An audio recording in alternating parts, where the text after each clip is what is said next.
श्री स्वामी समर्थ. आजच्या संदेशाला पाहून दुर्लक्ष करू नकात. आजचा हा संदेश तुम्ही शेवटपर्यंत नक्कीच बघा. आजच्या संदेशातून स्वामी तुला काहीतरी महत्त्वाचे सांगत आहेत. त्यामुळे आजचा हा संदेश तू दुर्लक्ष करू नकोस. काहीही झाले तरी आजचा हा संदेश तू शेवटपर्यंत नक्कीच बघ. आजच्या या संदेशातून कदाचित तुझ्या सर्व दुःखांचा संकटांचा मार्ग निघेल. तू संकटातून बाहेर निघशील.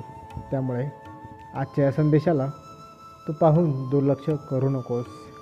त्या अगोदर तू जर का या चॅनलवरती नवीन असशील तर आत्ताच या चॅनलला सबस्क्राईब करून घे. आत्ताच या चॅनलला सबस्क्राईब करून तू कमेंट बॉक्समध्ये 3 वेळा श्री स्वामी समर्थ असे लिहायला विसरू नकोस. स्वामी पाहत आहेत, तू हे करत आहेस की नाही. त्यामुळे तू फसू नकोस. तू कमेंट बॉक्समध्ये 3 वेळा श्री स्वामी समर्थ अशी लिही आणि या चॅनलला तू आत्ताच सबस्क्राईब करून घे. स्वामी सांगतात, आपल्या आयुष्यामध्ये आपण जेव्हा कष्ट करत असतो, काहीतरी एखादी गोष्ट मिळवण्याचा प्रयत्न करत असतो, त्यावेळेस आपल्याला खूप काही गोष्टींना सामोरे जावे लागते. संकटांना आपल्याला सामोरे जावे लागते. कधीकधी संकट हे छोटी असतात तर कधी काही मोठी संकटेसुद्धा असतात.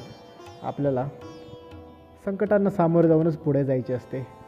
लक्षात ठेवा, संकट हे आपल्या जीवनामध्ये येणारच असतात. आपल्याला त्याच्यातूनच पुढे जायचे असते. संकटातून बाहेर निघण्यासाठी आपल्याला प्रयत्न हे करावेच लागतात आणि फक्त प्रयत्न करून उपयोग नाही आहे. प्रयत्न हे प्रामाणिकपणे असले पाहिजेत.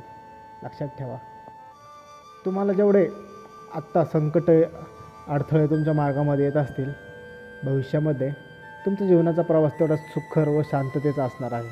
त्यामुळे आत्ता तुमच्या आयुष्यात दुःख संकट आहे म्हणून तुम्ही असे समजू नका की आयुष्यभर असेच राहील. कदाचित तुमच्या पुढच्या भविष्यासाठी सुखाचे व समाधानाचे जाण्यासाठी आत्ता तुम्हाला हे कष्ट घ्यावे लागत असतील. जर तुम्ही आत्ता हे कष्ट घेतले तर येणाऱ्या भविष्यात नक्कीच तुमचे जीवन सुखी व समाधानाचे असू शकते.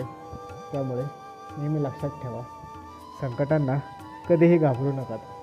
संकट हे ये जा करतच असतात. हा जीवनाचा एक भाग असतो. पण त्या संकटातून मार्ग काढत पुढे जायचे असते. आपल्याला त्याच्यातूनच पुढे जावे लागणार आहे. संकट म्हणजे आपल्या जीवनाचा एक भागच आहे. त्या भागामध्ये आपल्याला त्याला सामावून घेऊन त्याच्यातून मार्ग काढूनच पुढे जायचे असते. त्यामुळे संकटाला संकट नाही तर एक काहीतरी संधी म्हणून बघा. नवीन काहीतरी शिकण्याची संधी म्हणून पहा. संकट हे जीवनामध्ये ये जा करतच असतात. पण आपल्याला त्या संकटांमधूनच मार्ग काढून पुढे जायचे असते.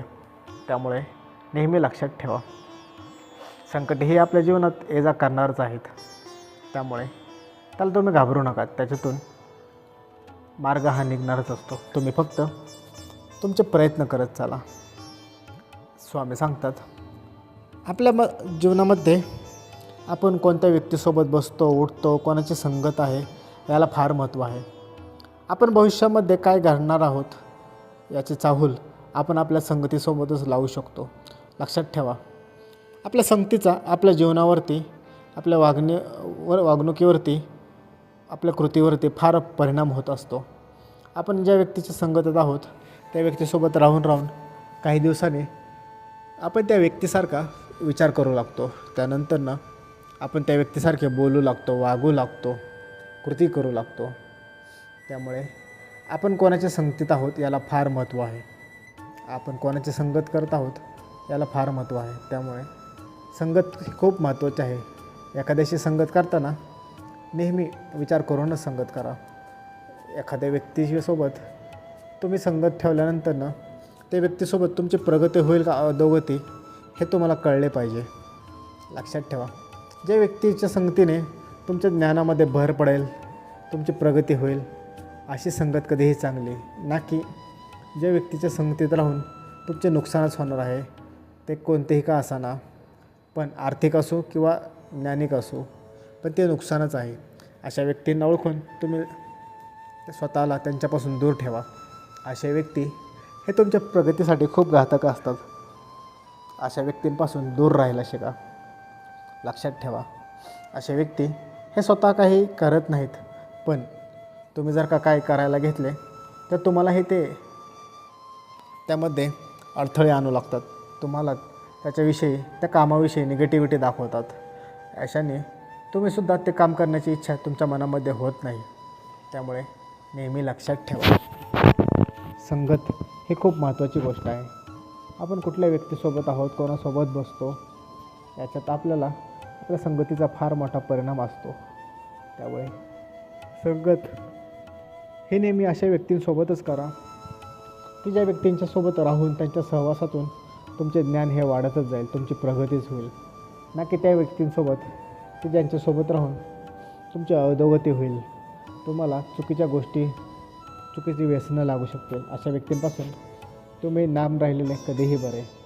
आपल्या जीवनामध्ये आपली संगत कोणाबरोबर आहे याला फार मोठे महत्त्व आहे. त्यामुळे विचार करूनच संगत ठेवा. संगत करताना 10 वेळा विचार करा आणि मगच एखाद्या व्यक्तीसोबत संगत ठेवा. कारण की आपण ज्या व्यक्तीच्या संगतीत आहोत त्या व्यक्तीचा आपल्या जीवनामध्ये परिणामही होतच असतो. त्यामुळे विचार करून संगत करा, ना की संगत केल्यानंतर न विचार करा. स्वामी सांगतात, तुम्हाला जीवनात जर का यशस्वी व्हायचे असेल तर सर्वात महत्त्वाची गोष्ट म्हणजे आपल्याला इतर लोकांचे भले बघता आले पाहिजे, इतर लोकांचे चांगले बघता आले पाहिजे. लक्षात ठेवा, जो व्यक्ती इतर व्यक्तीच्या आनंदामध्ये तेवढाच आनंदाने सहभागी होतो तो व्यक्ती आयुष्यात नक्कीच काही ना काहीतरी कमवतो. कारण की त्या व्यक्तीला कशाचीही अपेक्षा नसते. तो व्यक्ती हा इतरांच्या आनंदामध्ये सुद्धा सहभागी होत असतो, आनंदी होत असतो. त्याला इतरांचा आनंद देखील स्वतःचा आनंद हा वाटू लागत असतो. त्यामुळे अशा व्यक्तींना कशाचीही दुःख नसते किंवा काळजी नसते, त्यांच्या मनामध्ये कशाचीही कपट नसते. त्यामुळे ते व्यक्ती आपले काम, आपले कर्म हे निरंतर प्रामाणिकपणे करतच असतात. त्यांना कशाचीही फिकर नसते. त्यामुळे नेहमी लक्षात ठेवा, तुम्हालासुद्धा आयुष्यात जर काही यशस्वी व्हायचे असेल तर इतर लोकांचे भले झालेले आपल्याला पाहता आले पाहिजे. ह्या व्यक्तीचे चांगले झाले पण माझे होत नाही आहे म्हणून रागाला जायचे नाही, चिडायचे नाही. तर याचे चांगलेच कसे झाले, माझे वाईट झाले, असा विचारसुद्धा कधी करायचा नाही. लक्षात ठेवा, आपण जेवढा इतरांविषयी चांगला विचार करू, जेवढा त्यांच्या आनंदामध्ये सहभागी होऊ, आपल्या बाबतीतही सर्व काही तशाच गोष्टी या घडू लागतील. तुम्ही जेवढा इतरांचा चांगला विचार करचाल आपल्या बाबतीतील तेवढा चांगलाच विचार होईल.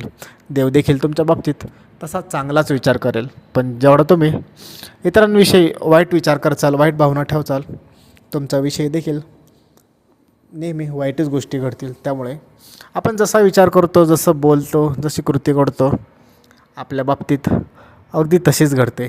त्यामुळे कधीही इतरांविषयी वाईट विचार करू नकाच. इतरांच्या विषयी कधीही मनामध्ये आपला द्वेष ठेवू नकात. आपण जेवढा इतरांविषयी चांगला विचार करू आपल्या बाबतीतही अगदी तसेच घडेल.